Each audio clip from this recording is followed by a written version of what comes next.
SK word YouTube ಚಾನಲಿಗೆ ತಮ್ಮೆಲ್ಲರಿಗೂ ಸ್ವಾಗತ.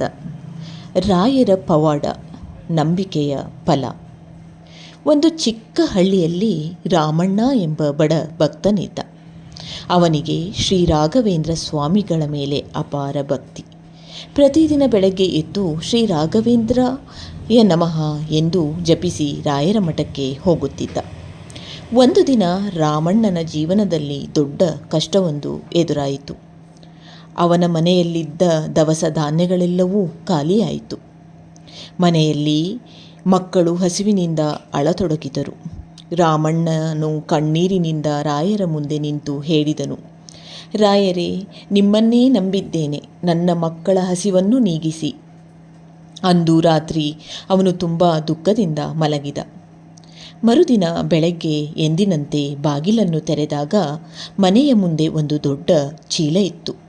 ಅದರಲ್ಲಿ ಅಕ್ಕಿ, ಬೇಳೆ, ತರಕಾರಿ ಮತ್ತು ಮಕ್ಕಳಿಗೆ ಬೇಕಾದ ಆಹಾರವಿತ್ತು. ರಾಮಣ್ಣನಿಗೆ ಆಶ್ಚರ್ಯ.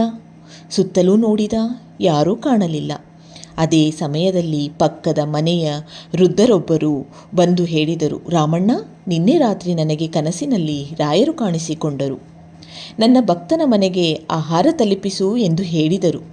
ಅದಕ್ಕಾಗಿಯೇ ನಾನು ಈ ಸಾಮಗ್ರಿಗಳನ್ನು ನಿನಗೆ ತಂದುಕೊಟ್ಟಿದ್ದೇನೆ. ಇದನ್ನು ಕೇಳಿದ ರಾಮಣ್ಣ ತುಂಬ ದುಃಖಿತನಾಗಿ ಕಣ್ಣಲ್ಲಿ ನೀರು ಸುರಿಸುತ್ತಾ ರಾಯರ ಮುಂದೆ ಹೋಗಿ ನಮಸ್ಕರಿಸಿ, ರಾಯರೇ, ನಾನು ನಿಮ್ಮನ್ನು ಕರೆದಾಗ ನೀವು ದೂರದಲ್ಲಿರಲಿಲ್ಲ.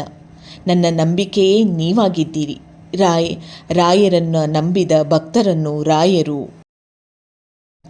ಎಂದಿಗೂ ಕೈಬಿಡುವುದಿಲ್ಲ. ನಂಬಿಕೆ ಇಡಿ. ರಾಯರ ಕೃಪೆ ಇದ್ದರೆ ಅಸಾಧ್ಯವೂ ಸಾಧ್ಯವಾಗುತ್ತದೆ. ರಾಯರಿದ್ದಾರೆ, ರಾಯರಿದ್ದಾರೆ, ರಾಯರಿದ್ದಾರೆ.